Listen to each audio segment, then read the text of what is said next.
Sports Live, who's this? This is Kevin Gorg. How are you guys? Oh, hey, Kevin, what's up? Another day in paradise here. That snow. Yeah, that too. Is it snowing pretty good over there? Or? Yeah, we're out in Maple Grove at this pumpkin carving deal. And it's not staying on the ground, but there are flakes. It's hard to believe, but here we go. Yeah, maybe a Halloween blizzard, huh? How about that? I've seen that before. Yeah.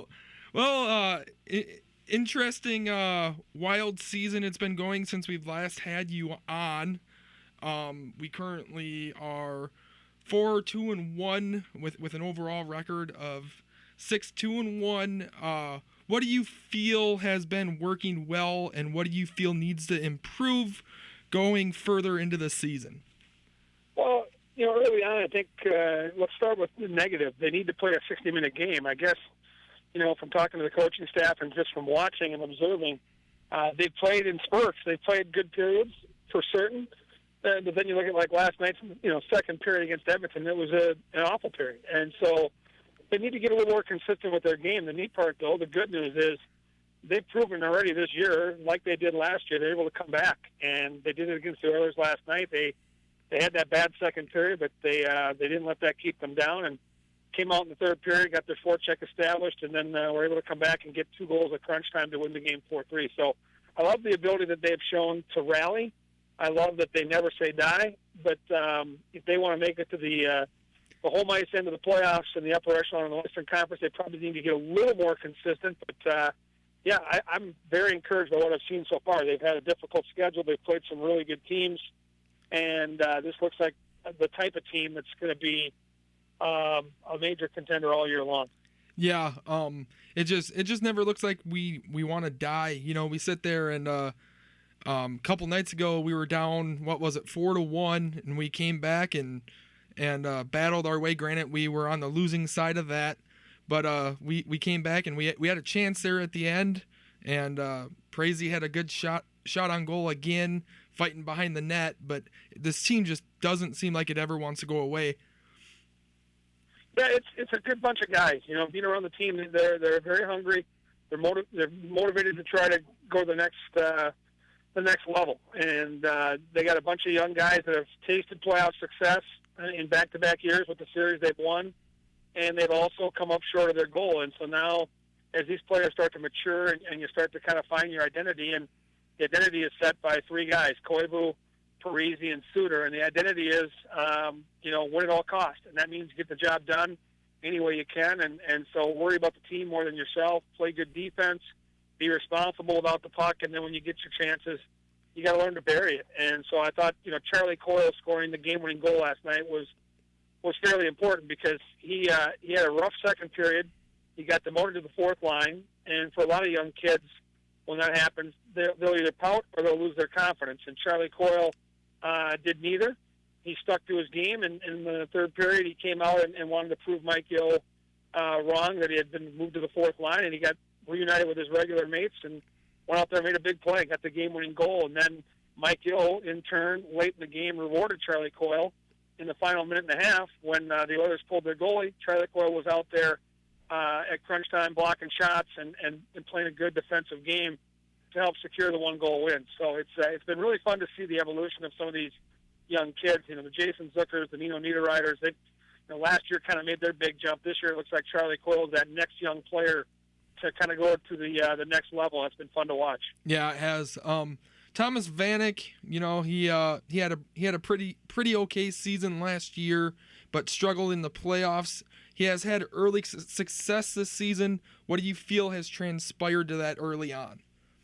Well, first off, he's healthy. I had a chance to work with Thomas at the end of summer over at Braemar Arena. We were shooting some instructionals with his skating coach, Diane Ness, and we had a conversation about last year. And he came in, it was a new system, it was a new group of teammates, and he really wanted to make a good first impression and put a lot of pressure on himself in that area, and he got to a really slow start. Second half of the year, he was terrific, to your point.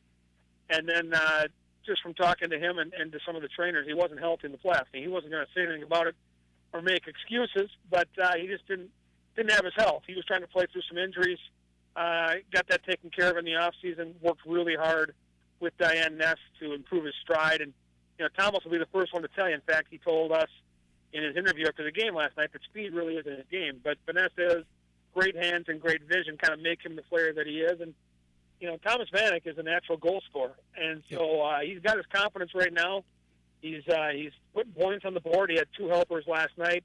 He had that unbelievable play to Marco Scandella on the power play in transition that I would say 8 of every 10 players in that league probably can't make that play. They probably just throw the puck at the net and try to get a rebound for Scandella, but, not Thomas Vanek. He had the vision and the savvy to see that Marco had some separation, and he faked the shot and pumped a little pass right on his tape, and, that was the difference in the play. And they were able to score the goal there, and that's the type of hockey player Thomas Vanek is. He's as creative as any player the Wild have in the offensive zone, and, like I said at the start of this conversation, he's healthy, and that makes a big, big difference when you can get Thomas Vanek into some open space. That's when he can do his damage, and so far, so good. Yeah, definitely. The Wild's fourth line has been drawing a lot of penalties with Hala and Carter and Porter. What do you think makes this line so tough to play against? Well, they're not afraid to take a hit. They're gritty guys, and because they're able to go out there and take a hit and get good position, they can frustrate the heck out of you because they've all got that motor. Hala's a young kid, but if you look at Porter and Carter, these are guys that just, for whatever reason, they're relentless in their efforts, and that's kind of made them the great role players that they are. And after a while, when you're playing against these guys, they mentally really frustrate you because they just won't go away. They're like a dog on your ankle. They just keep on nipping, and we've seen Carter draw at least a penalty or 2 per game here in the last couple of weeks. He's been just terrific, and Porter, I've been really impressed with the physical side of Chris Porter's game up in Winnipeg a couple nights ago, which is a very tough place to play. It's a very big hockey team. Porter led the club in hits. I think in the first period he had 6 hits alone. So they're playing their game. They're very responsible in the back end, and they're able to kill penalties for Mike Yeo and really take some pressure off the Zach Parisis of the world. So you're not asking your top line guys to go out there and wear themselves down and also risk injury. We had Zach Parisi a year ago missed some time because of a blocked shot, and that really, I think, hit home for Mike Yeo, and they didn't want to risk some of those blocked shot situations with a player like Zach that's going to get you those 30 to 35 goals. So, the unsung heroes on this team are always the fourth-line guys, and I think that right now the chemistry that these guys are showing, when you look at Ryan Carter and Chris Porter playing with Eric Hala, has been terrific. And they all have enough offensive skill where if you put your fourth line out there against them and don't, kind of keep your head up and play good defense, they can also score some goals. We saw Ryan Carter score a big shorthanded goal against Anaheim last week. So it's a very, very effective, a very, very solid and smart fourth line for Mike Yeo. Yeah, it is. And the tragic passing of Saunders. From my perspective, you were pretty close with him. Do you kind of have anything you want to say on that, or has everything just basically kind of been said through the press? With Flip? With Flip? Well, it's tough. Unlike some good friends of mine like Paul Allen, I didn't know him overly well, but I do appreciate what we've been able to kind of garner from some of the different conversations that we've been able to see since his passing. And it was very, very tragic and very, very sad for everybody in this town. Minnesota sports fans really could identify with Flip from his time back when he played for the Golden Gophers. And he's always been a stand-up guy. He's always been a classy guy. And I've only met him on a few occasions, a couple times at the radio station, a couple times over at Target Center at the Wolves games. And, just a really, really neat guy, and the kind of guy you want to talk to. Because I'm a hockey guy, you wanted to kind of find out as much as you could about his end of things on the basketball side, and he was very, very generous with his time. He always seemed to have something to say, and always had a twinkle in his eye. He's the type of guy that, certainly enjoyed the heck out of life. And when I think of Flip Saunders, I don't just think of the player, the basketball coach he was. I think of the dad he was, the husband he was, and that's the part that makes me the most sad. Is it's a bummer for the Wolves, no question.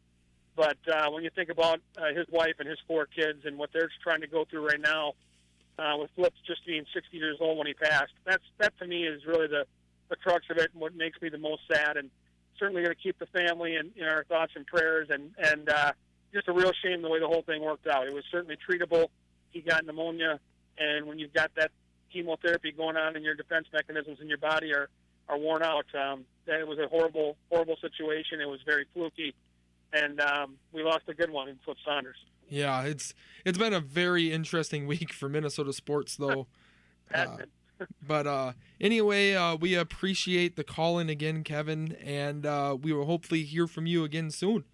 Yeah, you guys enjoy the games, and hopefully we can keep the Wild moving at a high pace and get the Blackhawks Friday and the Blues on Saturday. It should be a really fun weekend of hockey. Yes, it should. It's been always a pleasure to have you again here on Sports Live, and we will talk to you again soon.